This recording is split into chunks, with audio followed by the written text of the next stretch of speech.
na yun. Oh, Yes. ano The yung ultimate- sinabi? Ano yung sinabi? Pakiulit. Ultimate cute dancer. Ultimate dancer Sa yan. totoo, naiinis ako pag di ka nakakasabay. Napagalitan pa nga. Joke lang, teacher. Kasi Kung bago ka lang sa channel na to at isa kang true-blooded Aldab Nation na nagmamahal po kila Maine Mendoza at Alden Richards, tama po ang channel na pinuntahan mo, kaya consider na kitang bagong subscriber at huwag mong kalimutang pindutin ang bell icon para lagi kang updated sa bagong video na i-upload ko. Salamat po sa panonood sa video na to. Welcome back mga kaaldab. Ito na naman po ang inyong lingkod, si Mr. Destiny, para magbigay ng pinaka-latest update sa mga kaganapan po kina Maine Polkerson at Alden Mendoza. Bago po tayo magsimula at pag-usapan ang nakakatuwang video na yan mga kaaldab, doon po sa mga nagkokomento na sinasabi o pinalalandakan nga po raw ni Jake Roberto na siyota nga po ni Alden Richards ang kanyang kapatid na si Sanya Lopez, at doon po sa sinasabing 3 months na pregnant daw po. Yan po yung mga nababasa kong komento sa aking channel mga kaaldab, at syempre sa mga Twitter, sa Instagram, mababasa nyo rin po yan at makikita, di po ba? Napakasimple lang. Nung pinaputok natin yan, ang sabi nga po ay LBM lang, kaya madalas sumakit ang tiyan, pero wala pong katotohanan na buntis, di po ba? Ang nakakaano rito mga kaaldab, nakakadismaya na talagang mapapaisip ka. Yung iba po kasi kapag ka may nagkakaroon ng boyfriend at girlfriend sa showbiz, sinisikreto. Di po ba? Real talk mga kaaldab, sikreto yung pagiging mag-on nila, tapos mababalitaan na lang natin sa TV na nag-break na sila, break na si ganito, si ganyan, samantalang wala pang umaamin. Di po ba? Ang sinasabi nga ay magkaibigan lang sila, pero sa bandang huli aminin na nagkaroon sila ng relasyon at naghiwalay na. Kakaiba po talaga itong si Jake Roberto. Siya pa yung nagsasabi, samantalang dapat ang magsasabi niyan sila Alden Richards at si Maine Mendoza. Hindi po ba nakikisawsaw lang siya? Hindi po ba pangit yung ginagawa niya, na parang siya pa po ang nambubuli sa mga tao na siyang paniwalaan kesa sa kapatid niya? At eto pa po mga kaaldab, saan ka naman nakakita na buntis sa showbiz na umamin agad-agad? Di po ba? Dito lang kay Sanya mo malalaman na buntis nga po siya ng 3 months. Ipinalandakan pa po sa social media. Nakakalungkot, nakakadismaya. Kasi yung ibang artista kapag ka nagbubuntis na naman, di po ba tinatago at inililihim? Yung iba pa nga po ay pumupunta ng Amerika para dun mga anak. Yung iba pa nga po ay talagang itinatago para lang po hindi pagpiestahan, ibalita sa social media. Ito po kakaiba, hindi po ba? Kaya nga po minsan mapapaisip ka kung maniniwala ka ba sa mga naglalabasan, o ano nga po ba yung sa tingin nyo.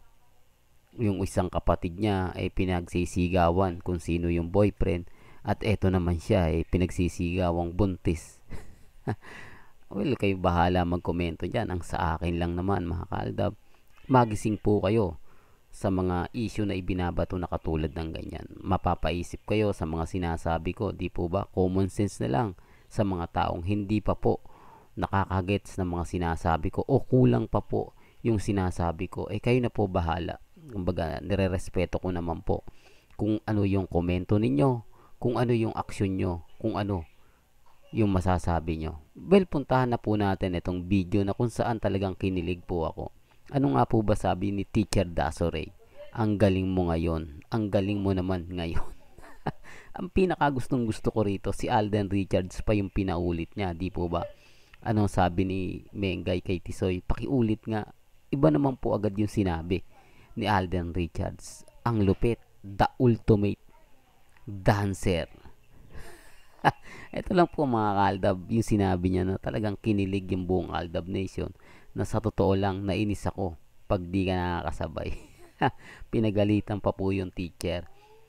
yung mga eksena na yan, mga kaaldab, marami na nagkomento na Mr. Destiny, hindi na huli cam yan. Kasi pinapakita na at sinasadya na nga po raw ni Alden Richards na mahuli sila sa camera na magkasama, magkausap, magkahawak kamay. Talagang sinasadya na nga po raw niya. Gusto niya na kasing iparamdam yung 2020 na gamutin ngayong 2021. Well, sang-ayon po ako sa mga komento na ganyan kasi kung titignan nyo naman, mga kaaldab, talagang sinasabi ng kanyang puso kung sino nga po ba talaga ang katotohanan sa likod po ng mga issue at yung hita po ni Mengay na talagang meron na pong balot. Ibig sabihin lang talaga, mga kaaldab, na andyan pa rin po si Alden Richards na talagang hanggang ngayon ay nananatili pa rin po ng pagbabalik ng alon para po kay Mengay. Kaya po maraming nagsasabi na hindi na to scripted, kumbaga totoo na. Kasi yun po yung unang kumakalat sa social media, yung scripted daw po yung pinapakita ng Menchard dahil para umangat po yung ratings, laging pagpiestahan sa internet, sa social media ng mga netizen. Well, kung totoo po yung mga sinasabi ninyo, bakit hindi po ibinabalita ng 24 oras o unang hirit o balitang tanghali na ang Itbulaga ngayon ang namamayagpag dahil kila Maine Polkerson at Alden Mendoza? Sa Twitter nyo lang po makikita yung ratings, kung gaano siya kataas, kung kailan siya tumaas, di po ba? Hindi naman binabalita mismo ng network niya. Yan ang po yung pinakamalungkot na katotohanan na lagi kong sinasabi. Well, correct me if I'm wrong, mga kaaldab. Paulit-ulit ko po itong ibinabalita na kapag dating po sa network ng GMA, parang bigat na bigat sila. Parang ang hirap magbalita patungkol po sa Itbulaga, kila Maine Polkerson at Alden Mendoza. Samantalang ang ABS-CBN, ultimong maliit na bagay.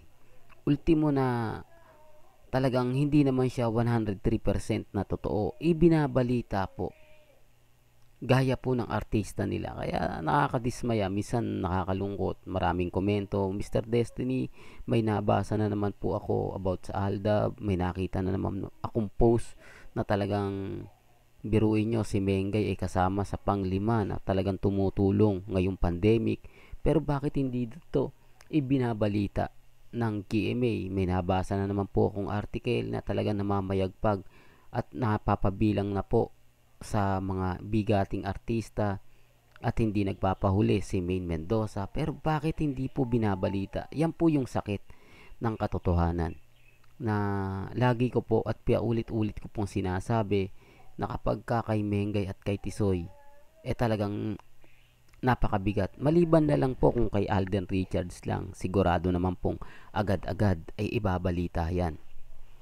Kaya lang siyempre, mga kaaldab, pagdating po kay Mengay ay hindi, dahil nga po masasapawan na naman ang mga artista ng ABS-CBN na hanggang ngayon nag-aantay na makakuha ng project, nag-aantay na mabalik sa kanilang teleserye, nag-aantay kung kailan nga po muling magpapakita sa telebisyon. Hindi po katulad ni Mengay na talaga naman pong pinag-aagawan, pinagpipiestahan.